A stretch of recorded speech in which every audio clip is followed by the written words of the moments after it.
Question 10. Solve the following equation for values of theta between 0 and 360 degrees.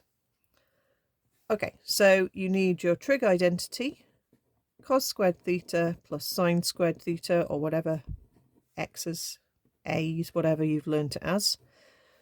Cos squared plus sine squared is always 1. So we can rearrange that and replace sine squared with 1 minus cos squared. So we'll write 15 bracket 1 minus cos squared theta, copy out the rest, and we've got it all in terms of one trig word, which is what we were attempting to do. Okay, if you have two different squared terms, it might not matter which you change, but if you have a single unsquared term, then that's basically the one you're stuck with, and that's what you will have to try and get everything else into. Right, okay, let's carry on with our quadratic. Just times everything out.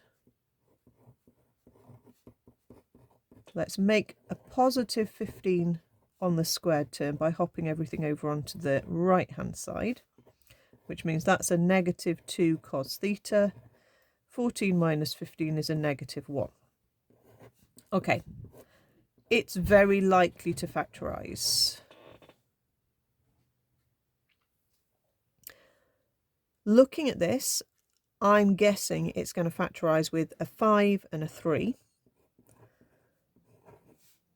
I can tell that the number on the end can only be a 1 and a 1.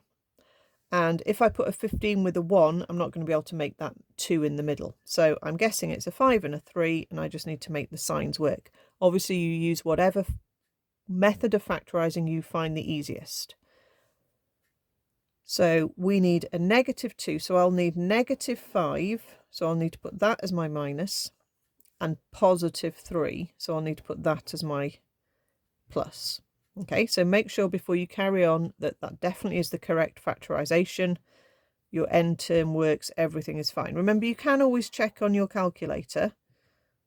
Okay, you can go into the equation mode and look at the polynomial degree 2 and put in your coefficients and get it to tell you what the answers are. Okay, and those should be the answers that you are going to get from your brackets.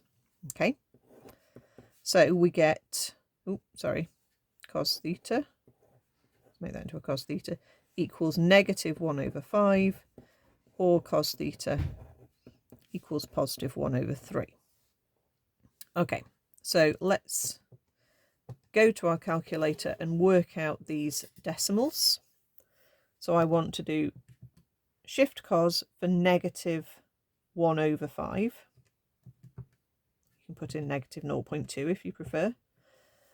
And because it's cos, it'll give you an obtuse angle. Okay, let's just give it to one decimal place. Remember, cos is positive in the first and the fourth quadrants, so it's going to be negative in the second and the third. Okay, or you can think about the cosine graph, which is coming down to 90, under to 180, under but coming back up through 270, and then positive through 360. So again, you can see it's negative in the second and the third quadrant. So that is the one in the second quadrant. For the other solution for cos, you can do 360 minus your answer. Okay, 360 minus answer gives you 258.5, and that's the one in the third quadrant. Okay, so it's like saying, where are we at minus a fifth? We're just past 90 there, and we're nearly at 270 there. Okay, when we do the other one, let's start again. Shift cos for 1 over 3. And that's going to give me the two answers where we get 1 in the first quadrant, 1 in the fourth quadrant, where cos is positive. So that will be 70.5. And then again, 360 minus answer gives you 289.5 as well. Okay, and that would be the two places where cos is equal to height 1/3, which is there and there. Okay, so use the cos graph, use the cast diagram to help you. And remember, you can take these answers and come back and check to see if you're right. So if you're not sure if you've got the right answer, if you've misremembered the instruction to get the second solution or something like that, and you're dealing with sine or cos or tan, you can just pop it back in. So I could press 15 times, and I'm going to put it in a bracket, sine of answer, close that bracket twice, can we see, and square it. That would give me 15 sine of it squared, and then plus 2 times cos answer, and I'm expecting that to be 14, and it is. Okay, and if I'd used the rounded decimal, it would have been very close to 14. So if you have a few minutes spare, you can double check your answers to make sure you're absolutely on the ball and you've not made a mistake anywhere. And obviously if it hasn't worked, then you can go back and try and spot something that's gone wrong.